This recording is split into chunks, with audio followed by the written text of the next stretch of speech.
Vamos lá, meus irmãos, minhas irmãs, continuando aqui o nosso segundo dia de aula, Teologia Sistemática 4, Antropologia e Pneumatologia. Estamos trabalhando ainda sobre antropologia.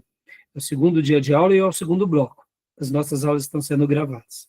Então, passamos os slides, fizemos vários acréscimos, e agora, meus irmãos, a gente vai mergulhar no livro-texto, tá bom?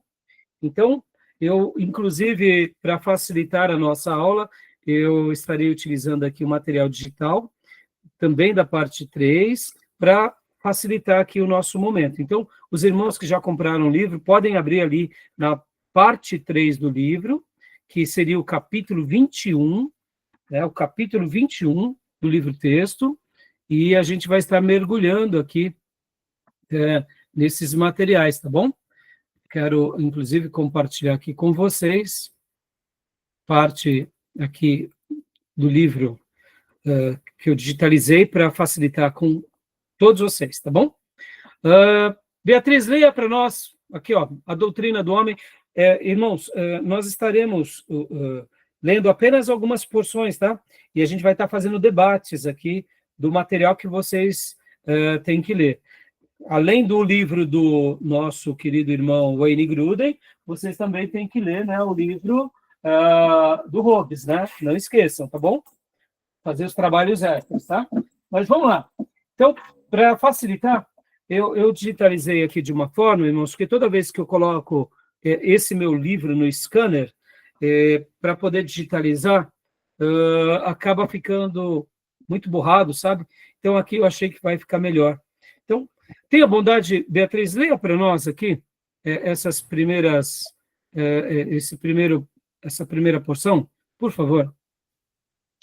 A doutrina do homem, capítulo 21. A criação do homem. Porque Deus nos criou, o que nos fez a sua imagem e semelhança, como podemos agradá-lo em nossa vida diária?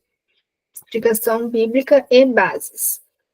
Nos capítulos anteriores, consideramos a natureza de Deus e sua criação do universo, os seres espirituais que ele criou, e suas relações com o mundo em termos de milagres e responder orações. Nesta sessão, vamos concentrar-nos no auge da atividade criadora de Deus, sua criação de seres humanos, tanto masculino e feminino, para se tornar mais parecido com ele do que qualquer outra criatura que ele havia criado. Voltamos primeiro a propósito de Deus em criar o homem e a natureza do homem como Deus o criou para ser. Capítulos 21 ao 23. Em seguida, examinar a natureza do pecado e da desobediência do homem. Capítulo 24. Finalmente, examinaremos o início do plano de Deus para a salvação do homem e refletir sobre a relação do homem com Deus nos convênios que ele estabeleceu. Capítulo 25. Exato. Então, nós estamos aqui no livro do Gruden trabalhando durante esses dias. Começamos semana passada, hoje, e vamos continuar seguindo essa ordem, né? A gente está falando sobre o homem, né? O propósito de Deus ter criado o homem, a natureza do homem, e aqui leia-se homem, como a gente já vai ver já, gênero humano, tá, irmãos? E ele explica, inclusive, que nos capítulos anteriores, o livro trata da natureza de Deus, trata da criação do universo, os seres espirituais que Deus cria, e a relação com o mundo, e até mesmo ele cita, né, nos capítulos anteriores sobre os milagres. E aqui ele começa trabalhando sobre o homem. Então, aqui agora eu só vou destacar alguns pontos aqui para vocês. O uso da palavra homem como referência à raça humana. Nós sabemos que a expressão homem, né, e até mesmo o nome de Adão, veio primeiro homem referindo-se à raça humana. Então, a gente tem que fazer uma leitura, como ele mesmo menciona aqui. Olha só. Aqui, ó, porque afirma que, daqui embaixo, ó, porque afirma que tal uso é insensível às mulheres. Bom, o que o autor está querendo dizer aqui, irmãos? Quando a gente começa a discorrer, né? Não, porque Deus criou o homem, diante da nossa sociedade, que temos hoje o feminismo, aí cria-se todo aquele debate de de exclusivismo. E não é essa a proposta bíblica. Deus, ele está falando do homem porque foi o primeiro que ele criou. E o homem, na Bíblia, representa o gênero humano. Não é que, de fato, por exemplo, né, olha só que curioso, Jesus é o segundo Adão. E por que não fala que ele é a segunda Eva? Simples. Porque Jesus era do sexo masculino. O projeto de Deus com a raça humana foi com Adão e Eva. Eles pecam, saem do paraíso. Jesus nasce com o propósito de dar continuidade àquele projeto. E por isso Paulo, inclusive na Revelação, vai falar que ele é o segundo Adão, dando a ideia de continuidade, já que Adão falhou. Aí talvez você me pergunte, mas não foi Eva que falhou? Foi Eva. Mas Eva falha e Eva passa para Adão. E do relacionamento marido e mulher, quem era o responsável entre os dois? Era o homem. A gente já vai ver nas próximas partes a questão dos papéis. O problema hoje, irmãos, pode ver, o feminismo tenta distorcer essa discussão e o machismo também. Mas a gente tem que lembrar, meus irmãos, que Deus, na sua revelação, deixa muito claro a questão dos papéis, né? É o homem, depois a mulher. Nenhum problema. Quando Jesus veio restaurar todas as coisas, ele restaura e não precisou de um papel feminino para restaurar, né? Jesus foi pleno. E isso não quer dizer que ele não trate bem as mulheres. Pelo contrário, essa ideia distorcida, ela é muito errada, né? Então, como diz aqui o próprio Gruden, né? Quando ele menciona aqui, né, sobre essas questões, né? Aqueles com estas acusações preferiria que só usássemos expressões neutras, como humanidade, raça humana ou seres humanos. Então, assim, esqueçam essa discussão tola e fútil, né? Ao lermos homens, a gente lê como humanidade, como gênero, mas não tem nenhum problema também tratar como o texto bíblico trata, né? Tá bom? Ficou claro, né? Eu vou até ler no meu livro aqui esse parágrafo. Ó. Antes de discutir o assunto mesmo deste capítulo, é preciso ponderar brevemente que é correto usar a palavra homem para referir-se a toda a raça humana, como no título descreve o capítulo. Algumas pessoas hoje contestam veementemente o uso da palavra homem para representar a raça humana em geral, incluindo homens e mulheres, pois alegam que tal costume desrespeitam as mulheres. Ou seja, até mesmo dentro da igreja não está podendo mais falar homem. Está errado. Por quê? Porque não é desrespeito.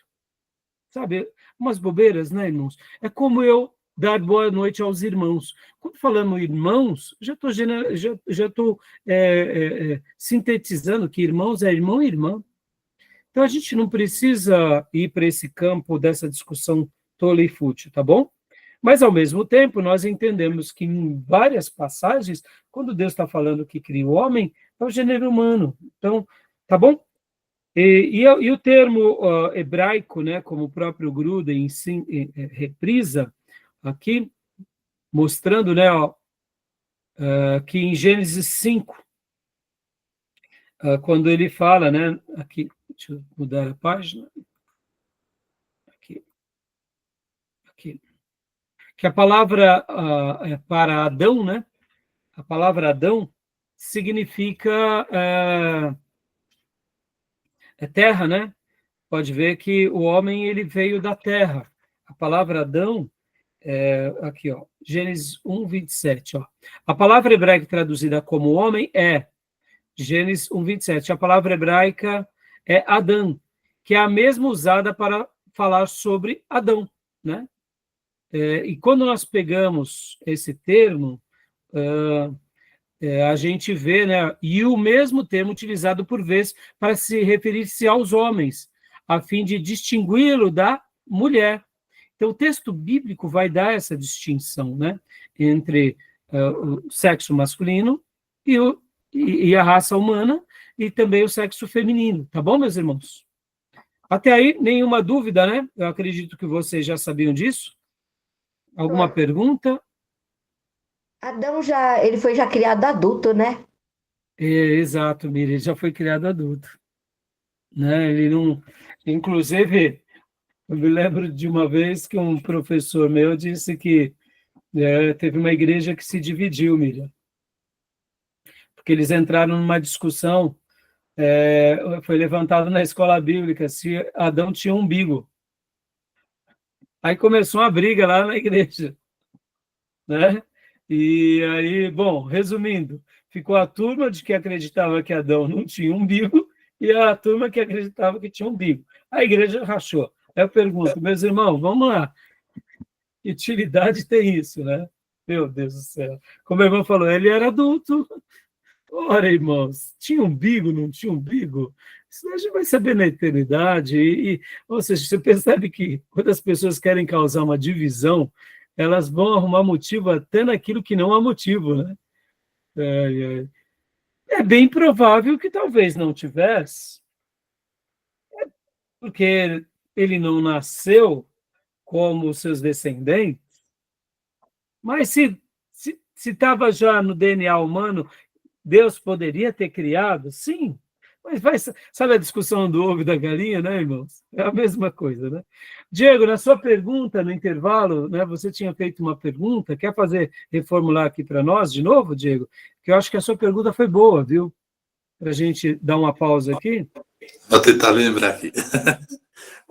Não, é que eu tinha perguntado se, como o pastor falou, que as teorias mais usadas são a tricotomia e a dicotomia, se tinha alguma correta ou não, se as duas é certa ou se alguma é mais ampla que a outra, porque a tricotomia fala que a gente Corpo, alma e espírito, e a tricotomia fala que é corpo, alma / espírito, só que aí tem a parte que Eclesiastes fala que o espírito volta para Deus que o deu. E a alma, em alguns versículos, na Bíblia, fala que a alma que pecar, essa morrerá. Então, tem como o espírito pecar, a alma fazer parte do espírito? Então, e a sua pergunta foi boa, por isso que é legal a gente registrar aqui. Irmãos, nós já estaremos estudando sobre isso, mas já antecipando aqui, as duas teorias são muito boas, são muito bem trabalhadas, e as duas têm base bíblica para ambas, tá? Lembra nas nossas aulas de hermenêutica que nós falávamos sobre hebraísmos? Porque toda a carne que pecar, Deus amou o mundo. Então, o que é carne para a literatura hebraica? Pode significar muita coisa. O que é mundo na revelação bíblica? Pode significar muita coisa. E aí a gente tinha uma definição que coisas como essa são hebraísmos, ou seja, palavras que eram usadas no dia a dia, e que no momento em que Deus se revelou aos seus ministros, os profetas, eles registraram de uma forma em que os outros compreendessem. Então, quando formos estudar essa questão da tricotomia e da dicotomia, essas duas teorias, elas são muito bem embasadas. E até afirmo que, nas teologias sistemáticas, a visão dicotomista ela é muito mais bem elaborada. Logo, ela é muito mais compreensível do que a tricotomista. Quem é que aceita a visão tricotomista com mais facilidade? São os nossos irmãos pentecostais e avivados. Por quê? Porque eles tiveram experiências com os dons espirituais. Logo, eles se abriram para essa realidade. E eu, naturalmente, como uma pessoa que nasci no mundo avivado pentecostal, principalmente avivado, eu sempre me identifiquei muito com a visão tricotomista. Mas a teologia sistemática, quando ela vai elaborar o tricotomismo, ela é até mais simples do que os nossos irmãos históricos. Então, eu digo, sem medo de errar, que os nossos irmãos dicotomistas, que defendem o homem como corpo, E espírito e alma, eles traduzem como se fosse a mesma coisa, ou seja, é como se fosse um sinônimo. Muitas teologias sistemáticas vão trabalhar mais ou menos dentro dessa linha, como falamos há pouco sobre o hebraísmo, que a alma e o espírito são sinônimos. Ora, porque um texto bíblico, o autor registra alma, e o outro profeta registra espírito, num texto muito parecido. E um escritor do Novo Testamento fala de alma, e o outro escritor do Novo Testamento fala de espírito. Só o apóstolo Paulo, que em poucas ocasiões, ele fraciona espírito, vírgula, alma, vírgula, e corpo. Logo, eu sou tricotomista por esses poucos textos de Paulo. Mas os nossos irmãos dicotomistas não tem nenhum problema, viu? Então, Diego, te dando uma resposta, né? Essa é uma das questões que quem quer fazer divisão vai fazer no mesmo espírito dos irmãos lá da igreja que discutiu por causa do umbigo de Adão, tá?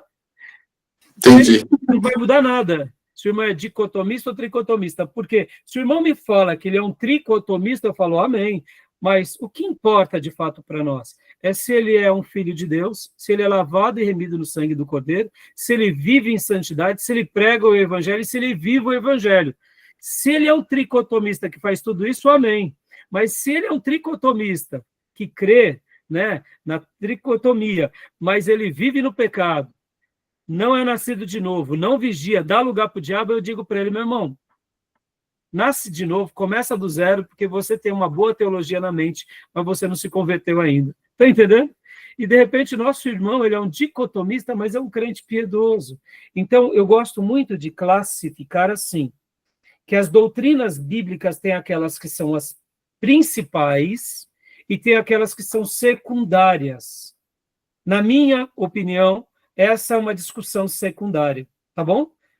Ela não se enquadra na discussão principal. Por isso, eu diria que ela me faz lembrar aquela discussão, assim, a volta de Jesus é quanto? É antes da tribulação, é no meio da tribulação ou depois da tribulação? Sabe? Tem irmãos que fazem briga por causa disso. Eu digo para o irmão, Jesus vai voltar? Vai. Ele já voltou? Não, ainda não voltou. Então tá bom. Porque tem aquelas heresias que falam que Jesus já voltou, né? Como são os rosselitas, os testemunhos de Jeová.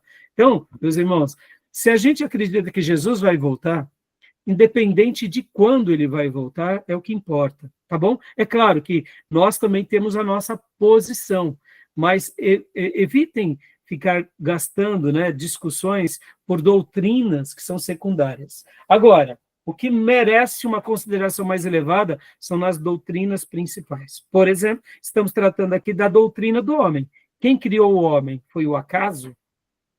Ou foi Deus, o eterno? Nós acreditamos que foi Deus. Então, é aqui onde a gente vai fixar os nossos olhos. Tá bom, Diego? Mas a sua dúvida foi boa, tá bom? Beleza, meus irmãos? Então, Tranquilo. continuando aqui, né? O termo hebraico traduzido para homem é Adão, né? E esse termo Adão é o mesmo usado para o nome de Adão e, às vezes, para distinguir o homem e a mulher, né? Como está aqui nessa leitura anterior também. Então, o que acontece muitas vezes, voltando aqui ao assunto, né? Então, aqui, ó, olha só, está aqui, ó, deixa eu mostrar para vocês. Aqui, né? Então, muitas vezes é usado, tá bom? Para distinguir os dois. Alguma pergunta, alguma dúvida até aí? Não? Tranquilo? Então, vamos prosseguir aqui. Eu vou continuar aqui o nosso livro. Porque o homem foi criado, né? Nós já falamos um pouco sobre essa questão, nós já mencionamos porque o homem foi criado. Eu gostaria de ler apenas aqui essa porção. Deixa eu ver, está aqui no meu texto. Opa, não é aqui, só um segundo, deixa eu só mudar aqui. Porque o homem foi criado, né?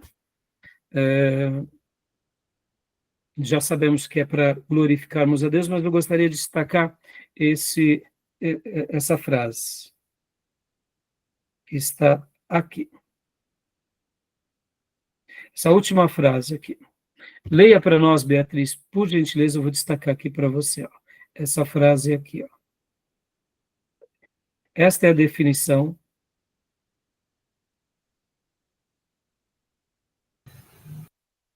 daqui em diante. Ó.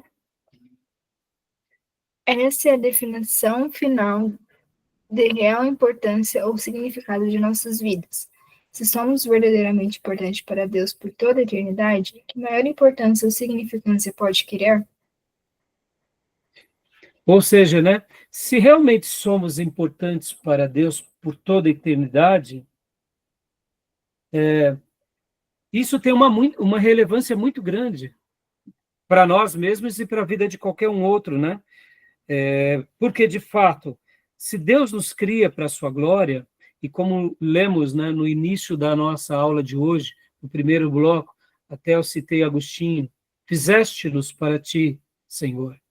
E inquieto está o nosso coração, enquanto não repousa em ti. Se realmente há, né, esse interesse de Deus por nós, é maravilhoso quando entendemos que, de fato, há uma relevância muito grande para nós mesmos e para os outros, né? E aí, o nosso querido irmão Gruden, ele vai fazer algumas citações aqui, muito interessante. Qual é o nosso propósito de vida? Leia para nós, Diego, aqui, por gentileza, esse parágrafo. Qual é o nosso propósito de vida? O fato de que Deus nos criou para a sua glória determina a resposta correta à pergunta: qual é o nosso propósito de vida? Nosso objetivo deve ser para cumprir a razão pela qual Deus não criou. Glorificá-lo quando falamos de Deus, que é um bom resumo do nosso propósito. Mas quando pensamos em nossos próprios interesses, encontramos a feliz descoberta de que estamos a desfrutar de Deus e prazer nele no nosso relacionamento com ele. Jesus diz: eu vim... Só uma pergunta, só uma pausa, viu? Aqui, na realidade, Deus nos criou, tá? Não criou, tá? Ah, tá. Ele nos criou. Então, continua a leitura. Eu vim para que tenham vida e a tenham em abundância. João 10:10. Davi diz a Deus: me faz cheio de alegria em sua presença, com prazeres eternos e sua mão direita. Salmos 16:11. Ele deseja habitar na casa do Senhor para sempre, para contemplar a formosura do Senhor. Salmos 27:4. Continua? Isso, agora pode ler. Aqui ele começa a citar, irmãos, alguns textos mostrando o que a Bíblia já menciona sobre isso, né? Pode ler para nós, Diego. E Asaf disse: quem terei eu nos céus, se eu estou com nada na terra? Pode falhar o meu corpo e o meu espírito, mas Deus fortalece o meu coração. Ele é minha porção para sempre. Salmos 73, 25, 26. Joia. Plenitude da alegria no... Até ótimo. Até aí tá bom. Agora eu vou mostrar para vocês uma outra frase aqui do livro, que eu gostaria de destacar, que é essa daqui. Essa compreensão... Aqui, essa parte aqui, Diego, ó. Porque o que acontece... Toda essa compreensão de que fomos criados para a glória de Deus tem um significado muito prático, né? Leia para nós essa frase, Diego, por favor.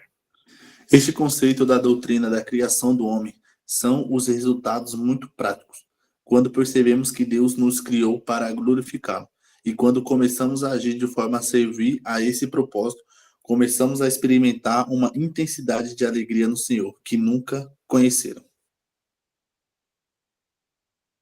Pode ler essa outra frase aqui também. Quando acrescentamos o conceito de que Deus se deita em nossa comunhão com Ele, em nossa alegria se torna alegria indizível e gloriosa. Então, qual que é a grande questão que o Gruden está mostrando para nós aqui? Que essa relação em entender a criação e saber viver diante dele causa em nós efeitos práticos.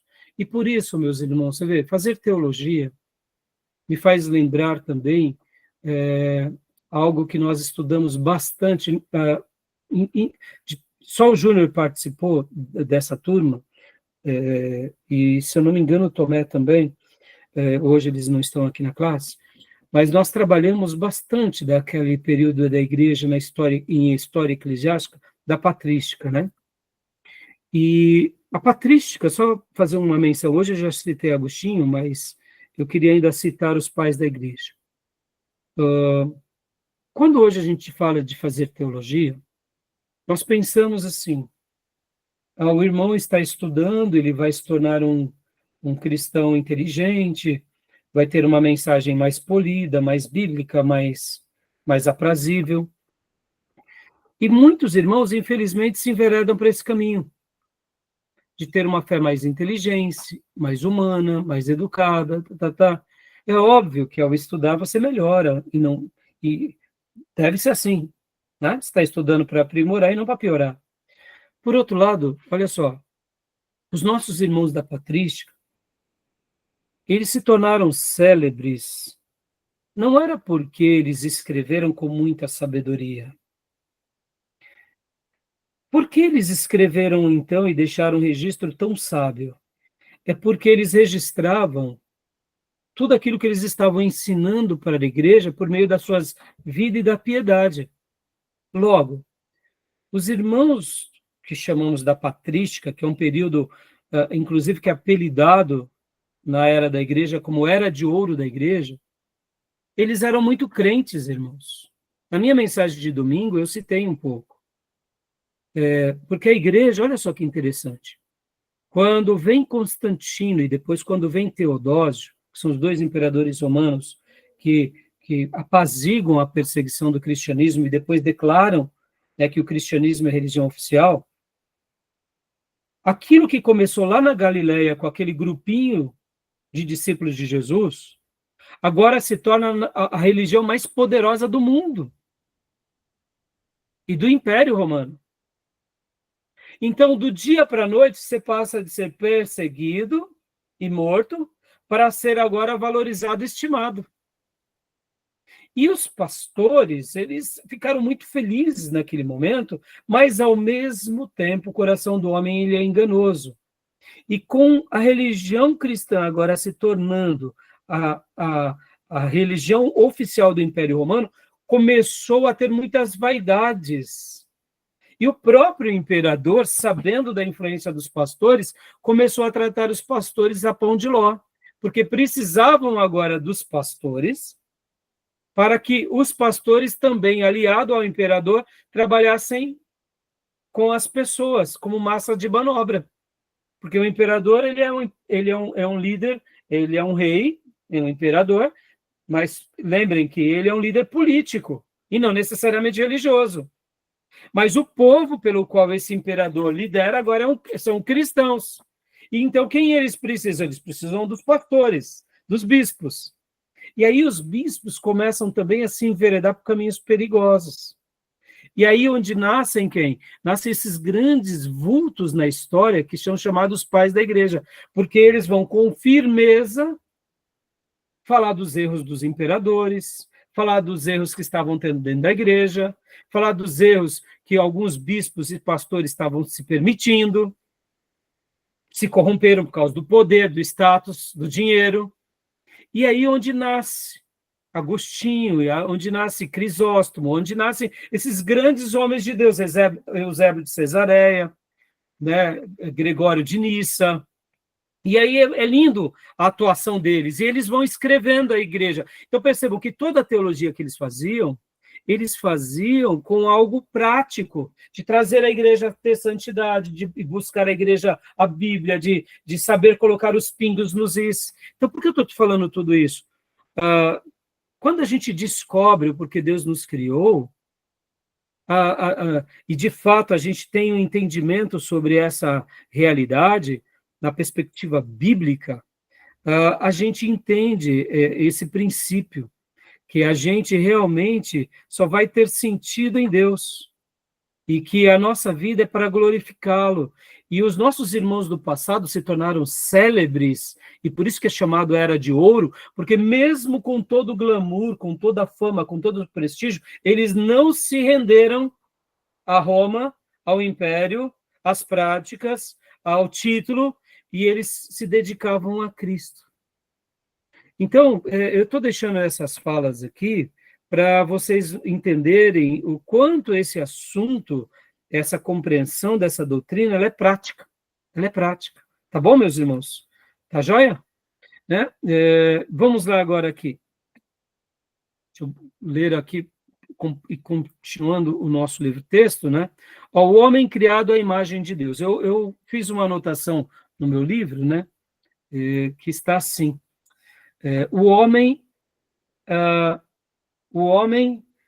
é um ser proto-divino. Como assim? Vou explicar para vocês. Aqui, quando falamos sobre o homem criado à imagem de Deus, já trabalhamos isso, mas eu gostaria de gastar mais um tempo com vocês.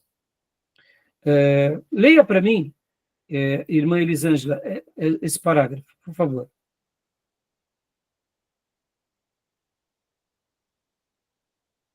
Aqui, ó.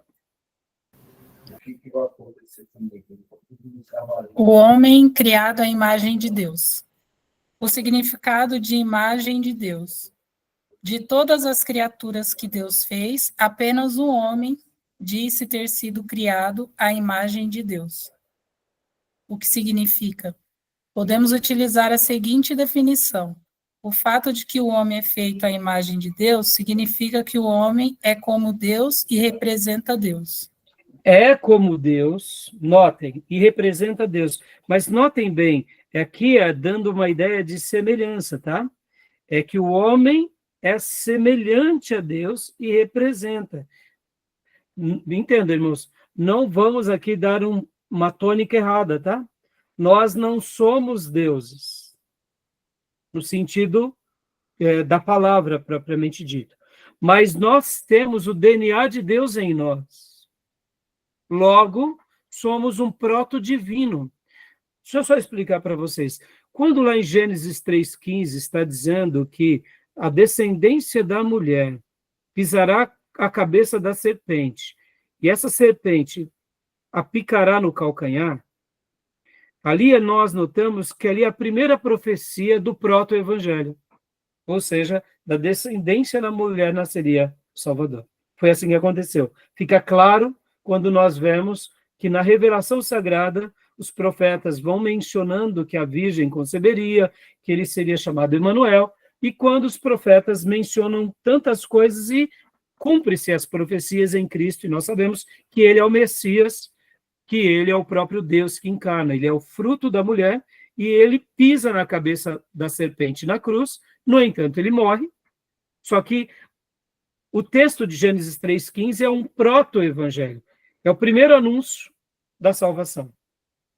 A doutrina da imagem e semelhança de Deus em nós, eu poderia chamar que seria mais ou menos isso, que o homem é um ser proto-divino, ou seja, somos o mais próximo do divino, porque nascemos à imagem dele e à semelhança dele.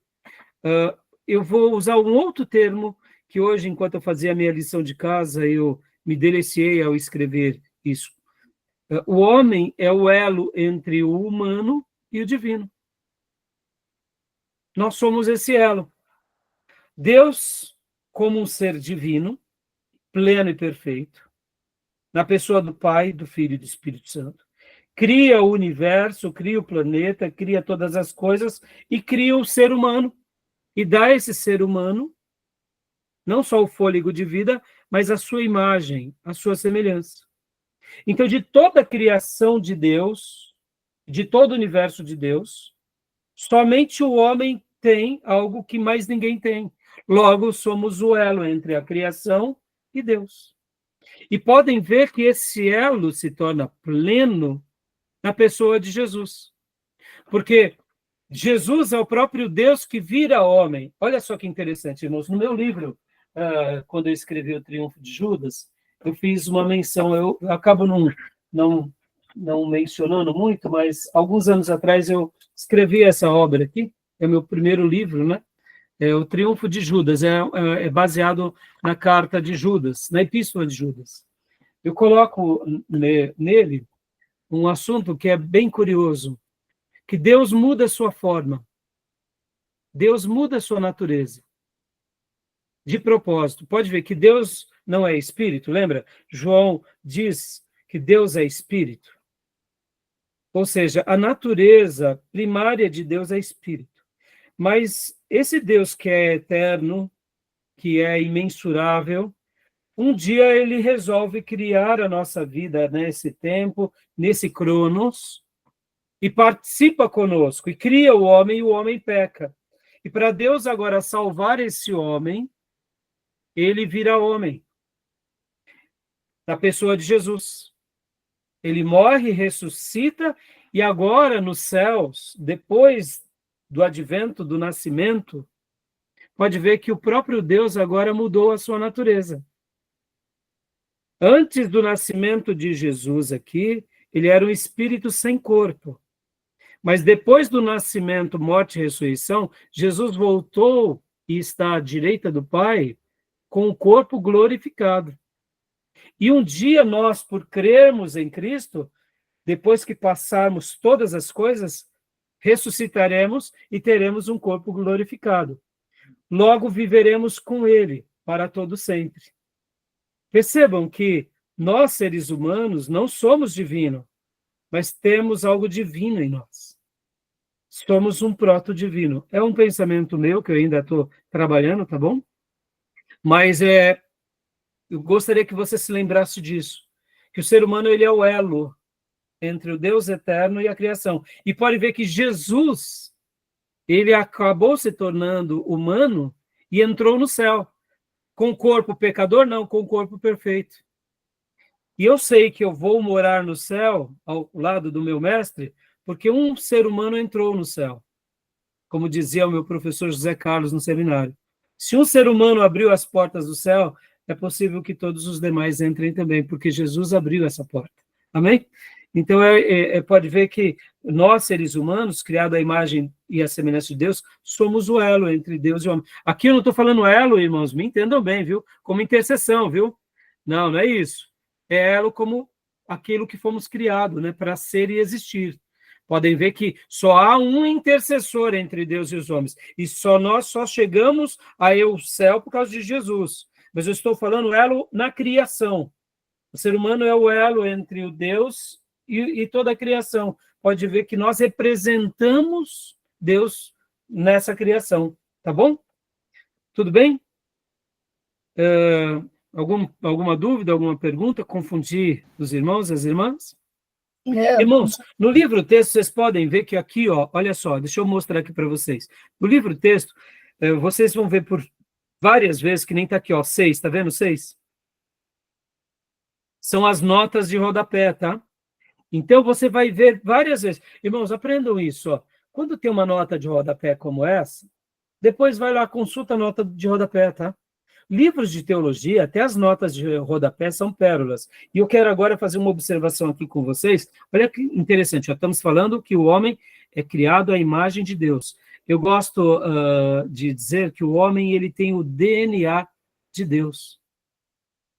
Nós temos o DNA do Eterno, nesse corpo caído. Mas nós temos. E podem ver que é por meio da obra do Deus homem, que é Jesus, que agora nós somos aperfeiçoados nesse DNA.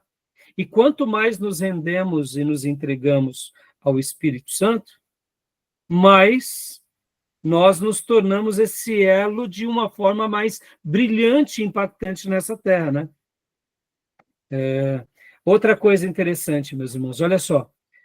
Lá em Teologia Sistemática 2, quando formos falar sobre a teontologia, ou a pessoa de Deus, percebam que Deus ele tem atributos comunicáveis e incomunicáveis. E nós, seres humanos, só temos os atributos comunicáveis. Por isso somos seres humanos. Na pessoa de Deus há atributos divinos, atributos espirituais, morais, que na teologia também o Gruden e outros teólogos chamam de atributos incomunicáveis. Por exemplo, a eternidade é um atributo incomunicável. Nós não temos a eternidade em nós. Nós somos criados num dado momento. Nós não somos eternos. Nós um dia entraremos na eternidade de Deus, porque um dia nós nascemos nessa história. Então, eu poderia dizer que nós, seres humanos, somos imortais para viver ao lado de Deus para sempre ou condenados eternamente próximo do inimigo e condenados junto com ele. Então, dá uma ideia de imortalidade. Nós falamos que vamos viver eternamente porque é uma ideia didática, e não deixa de ser. Mas o eterno, o que é eterno em definição? É aquilo que não tem começo, meio e fim. Nós temos um início. Então, nós não somos eternos. Nós vamos viver eternamente com o eterno.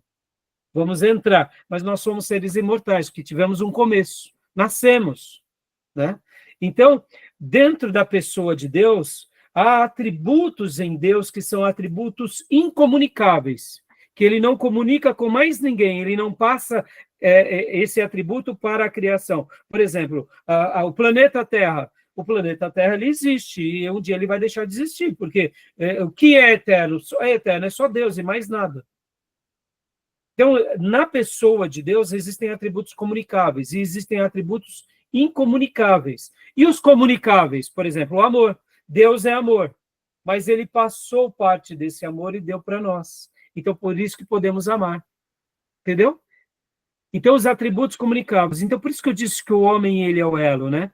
Por isso, o homem, ele é o elo entre a criação e o Criador, nesse sentido, que ele representa Deus na criação. Isso é maravilhoso, irmãos. Saber disso é muito mais do que uma ideia positiva. Somos o representante do eterno nessa criação. Isso é algo para a gente poder se apropriar, tá bom? E agora, voltando a falar aqui sobre as notas de rodapé. Olha só, deixa eu pôr aqui na outra página, só para vocês entenderem bem o que eu quero dizer. Olha só, que interessante, tá vendo? Aqui nessa página tem uma menção, né? Vou ler aqui esse parágrafo, vou ler esse parágrafo com vocês. Quer ver? Deixa eu voltar aqui, ó, na página anterior, aqui. Estamos, o homem é a imagem de Deus, tal. Isso. Os teólogos, onde está a palavra hebraica? É aqui. Isso, ó. Aqui. Aqui, essa frase aqui, ó. Deixa eu mostrar para você aqui. É isso daqui, ó. Teólogos têm... Leia para nós, irmã... pode ler para nós. Irmã Elisete. Pode ler. Teólogos têm gasto muito tempo tentando especificar uma característica do homem, ou alguns em que a imagem de Deus é vista principalmente. Ótimo. Aí tem uma nota de rodapé aqui, 8, né? Ó, percebam, quando a gente vai para as notas do livro, meus irmãos, olha só, essa nota de rodapé, ela é muito boa. Eu quero ler com vocês essa nota de rodapé. Olha só que interessante. Aqui, ó, 8. Onde está? 8. Aqui. Não. Não, porque eu estou na versão digital, então eu perdi agora. Perdi. Não tem problema, eu vou ler aqui no meu livro-texto, tá? Eu vou ler aqui no meu livro-texto. Então, só um minutinho. Olha só que nota de rodapé maravilhosa. Quem está com o seu livro aí pode abrir na página 371, meus irmãos. 371, tá? Olha só o que diz, estamos falando aqui sobre a questão da criação, tá? A questão da criação. Então, olha só. Olha que legal essa nota. Só um segundo, deixa eu pegar aqui e abrir com vocês, ó. Aqui. Opa, só um segundo. Deixa eu tentar achar onde está essa nota 8. Que eu queria compartilhar com vocês também. Então, na 372? Está na 372. Dá para você ler aí, irmã Beatriz? Está escrito assim. Uma breve investigação. É essa parte? Isso, essa mesmo, essa nota. Eu não estou conseguindo compartilhar aqui onde está, não tem problema. Então, a Beatriz já está lendo para nós, tá? Leia para mim, Beatriz, por gentileza, filha. Página 372, tem 8. Uma breve investigação das várias opiniões se encontra em D.J.A. Kleins, The Image of God in Man, TB 1968. páginas 54 a 61.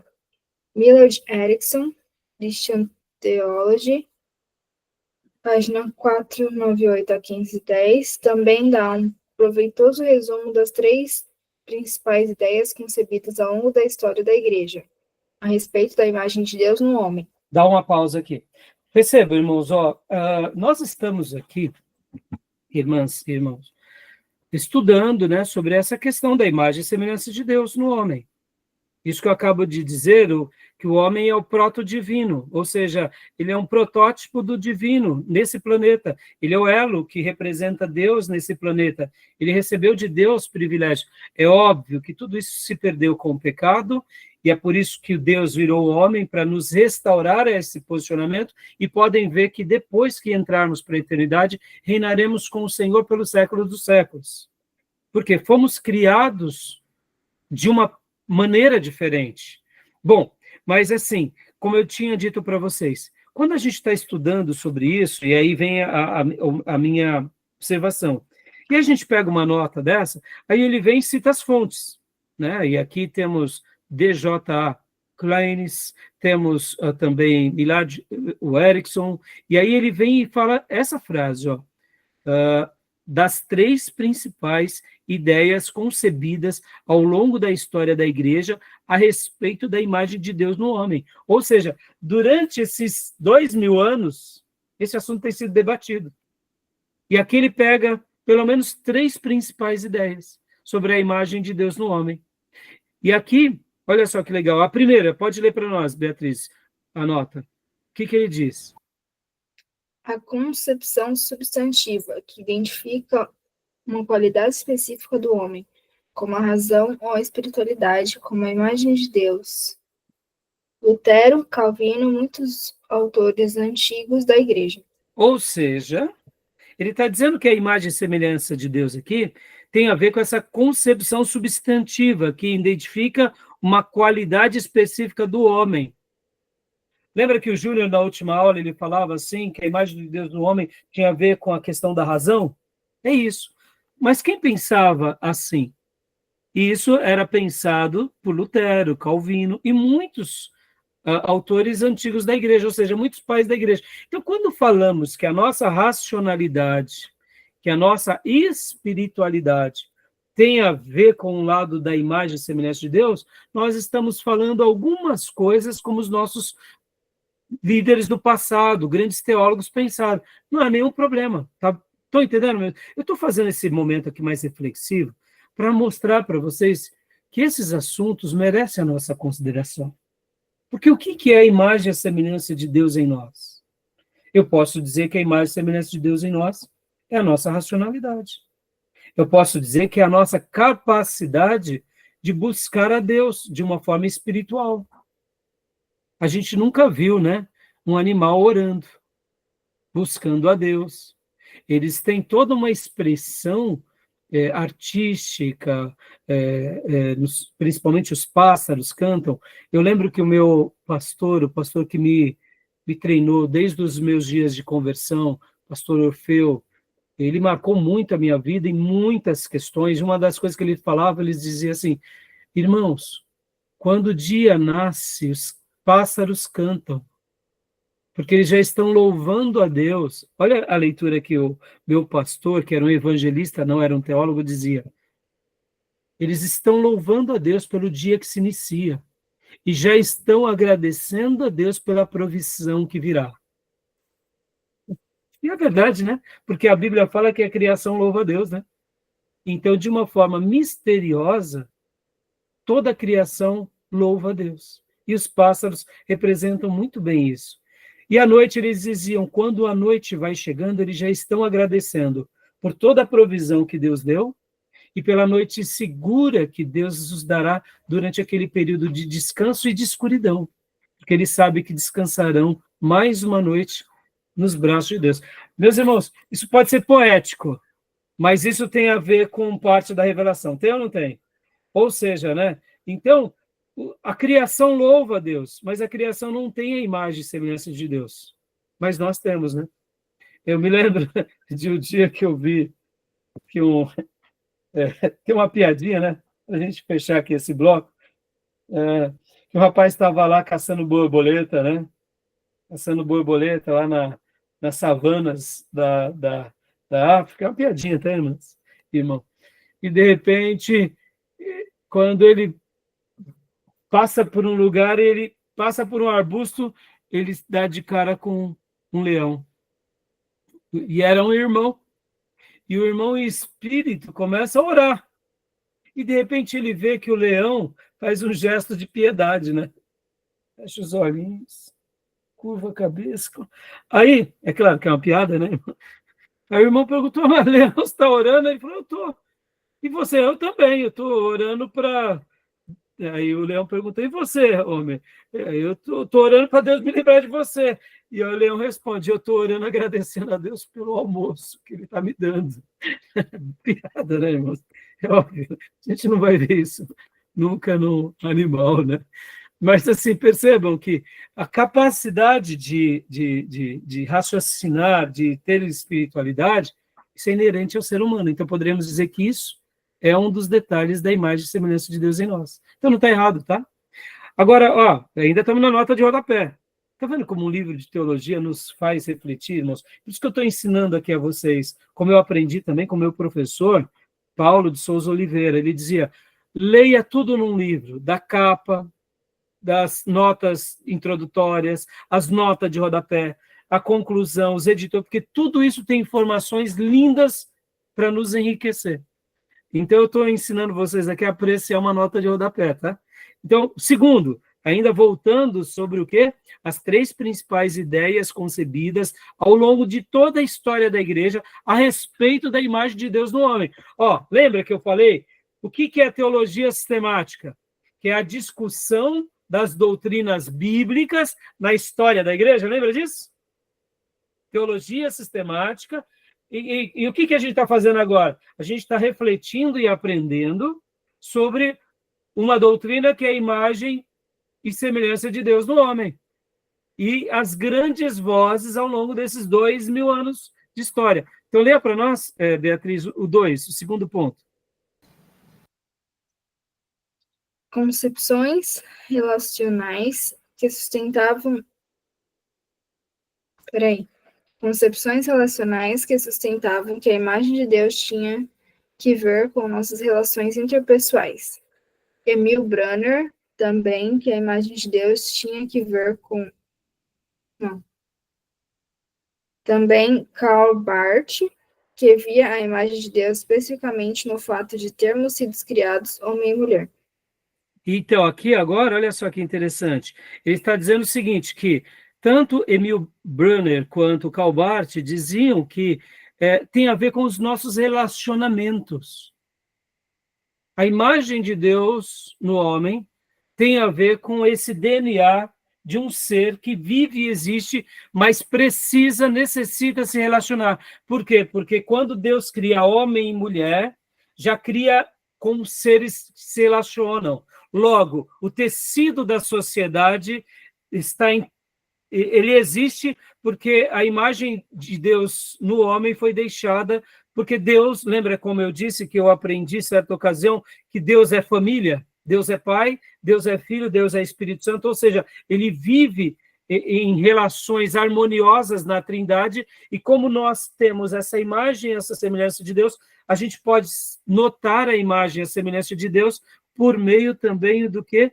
De relações interpessoais. Somos seres que vivemos, existimos, mas amamos se relacionar. E nos nossos relacionamentos existimos, crescemos, populamos a Terra, ganhamos recursos, crescemos e fazemos um mundo melhor.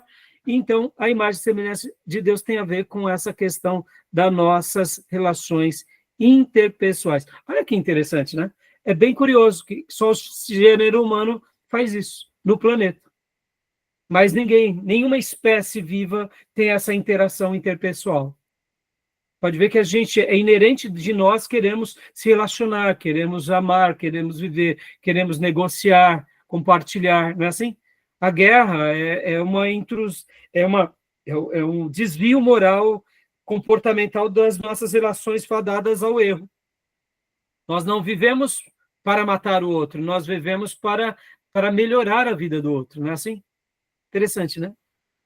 E o terceiro e último ponto, que eles falam sobre ainda essa ideia da imagem de Deus do homem, é A concepção funcional, que sustenta que a imagem de Deus tem que ver com a função que executamos, geralmente o exercício do domínio sobre a criação. Visão sociniana, que é também defendida por alguns autores modernos, como Norman Snyder e Leonard Verdun. Então, aqui, ele está dizendo o seguinte, que essa imagem e semelhança de Deus tem a ver com a função. Que função? A função do domínio. O ser humano é um ser que domina.